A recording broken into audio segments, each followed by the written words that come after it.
Hello. आज के इस एक्सप्लेनर में हम एक बहुत ही इंटरेस्टिंग टॉपिक डिकोड करने वाले हैं।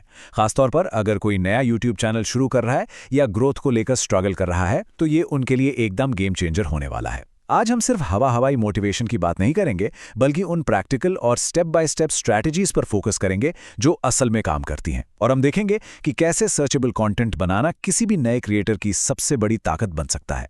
अब नए क्रिएटर्स के सामने सबसे बड़ा सवाल क्या होता है? दिन रात एक करके वीडियो बनाओ, परफेक्ट थंबनेल डिजाइन करो, लेकिन फिर भी व्यूज 10 से 50 के बीच क्यों अटक जाते हैं? क्या मेहनत कम पड़ रही है? जी नहीं, बिल्कुल नहीं।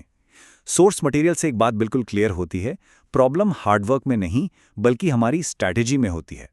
सही डायरेक्शन के बिना सारी मेहनत एल्गोरिदम की नजरों से बस गायब हो जाती है। तो चलिए आज की इस चर्चा का रोड मैप फटाफट देख लेते हैं। सबसे पहले हम लो व्यूज की जड़ को पकड़ेंगे, फिर सर्चेबल कंटेंट स्ट्रैटेजी और सही ऑप्टिमाइजेशन पर बात करेंगे। उसके बाद किसी भी चैनल के गोल्डन टॉपिक को खोजना, पुराने चैनल्स के एनालिटिक्स को समझना और आखिर में सक्सेस के 4 कोर रूल्स को डिकोड करेंगे। तो शुरुआत करते हैं हमारे पहले सेक्शन से, the root of low views, यानी ये लो व्यूज की असल बीमारी क्या है।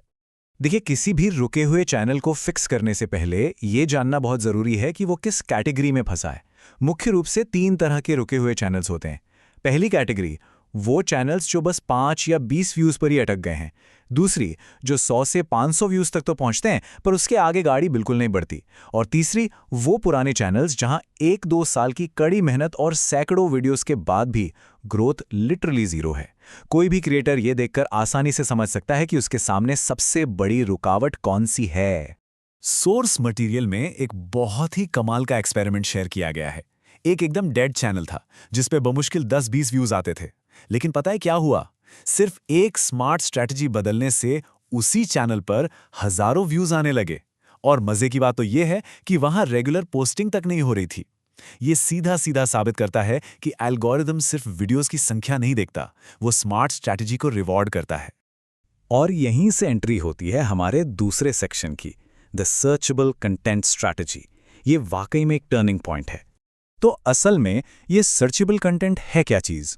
सिंपल शब्दों में कहें तो ये ऐसे प्रैक्टिकल, हाई सर्च वाले छोटे छोटे टॉपिक्स होते हैं, जैसे वीडियो कैसे एडिट करें या लोगो कैसे बनाएं, जो सीधे सीधे ऑडियंस की किसी खास प्रॉब्लम को सॉल्व करते हैं।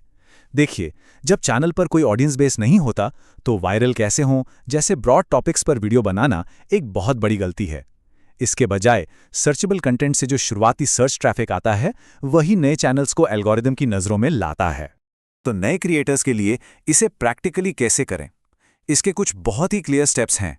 सबसे पहले कैपकट एडिटिंग या फ्री थंबनेल मेकिंग जैसे हाई सर्च माइक्रो टॉपिक्स को ढूंढिए।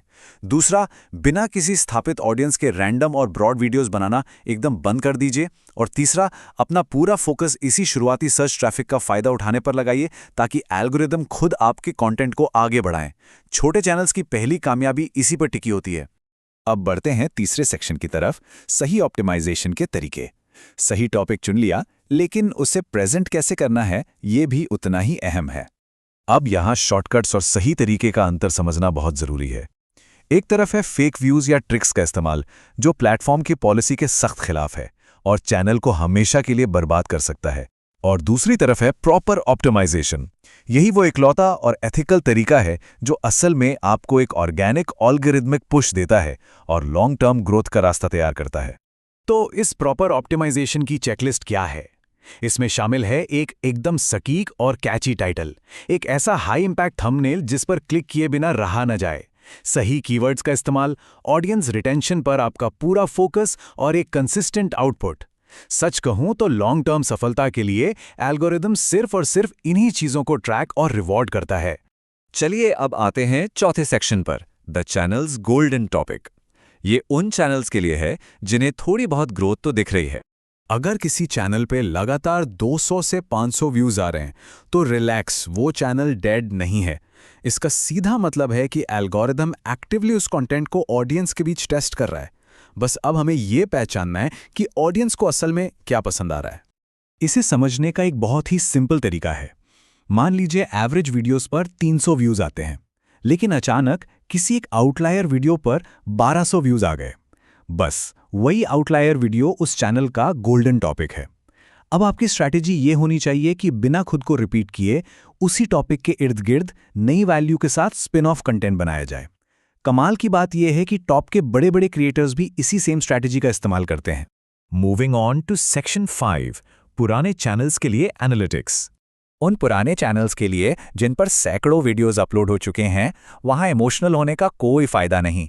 ग्रोथ के लिए एनालिटिक्स में इन 3 क्रिटिकल ट्रैफिक सोर्सेज को चेक करना बिल्कुल मस्ट है: ब्राउज फीचर्स, सजेस्टेड वीडियोस और रिकमेंडेशन इंजन। अगर आपका ट्रैफिक इन 3 जगहों से नहीं आ रहा है, तो कड़वा सच यही है कि प्लेटफॉर्म आपके कंटेंट को ऑडियंस तक पुश ही नहीं कर रहा है। पर सवाल यह है कि एल्गोरिदम इंप्रेशंस देना बंद क्यों करता है?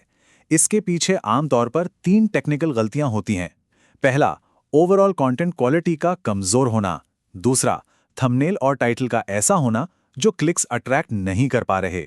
और तीसरा, गलत चैनल सेटअप या फिर नीश को लेकर बहुत ज्यादा कंफ्यूजन। बस इन 3 चीजों को फिक्स कर लीजिए, रुकी हुई ग्रोथ वापस ट्रैक पर आ सकती है। और अब हम पहुंच गए हैं अपने आखिरी सेक्शन पर, सक्सेस के 4 नियम। अगर इस पूरी चर्चा की कोर मेथोडोलॉजी को समराइज करें, तो ग्रोथ के 4 एसेंशियल रूल्स सामने आते हैं। हमेशा स्मार्ट और सर्चेबल टॉपिक्स चुनिए, एक स्ट्रिक्ट कंसिस्टेंसी मेंटेन रखिए, अपनी ऑडियंस की साइकोलॉजी को गहराई से समझिए, और हाँ, ढेर सारा धैर्य रखिए। एक फ्रेश स्ट्रैटेजी और सही एग्जीक्यूशन किसी भी रुके हुए चैनल की किस्मत पूरी तरह से बदल सकता है। इस एक्सप्लेनर को हम एक बहुत ही थॉट प्रोवोकिंग बात के साथ खत्म करते हैं। वायरल होने से पहले हर वायरल क्रिएटर इनविजिबल ही होता है। तो सोचिए, वो कौन से स्ट्रैटेजिक बदलाव हैं जो आखिरकार किसी भी छुपे हुए चैनल को अचानक से स्पॉटलाइट में ला सकते हैं। हमें उम्मीद है कि आज की इस चर्चा से मिले इनसाइट्स इस सवाल का जवाब ढूंढने में जरूर मदद करेंगे। सीखते रहिए और अपनी स्ट्रैटेजी को और भी स्मार्ट बनाते रहिए।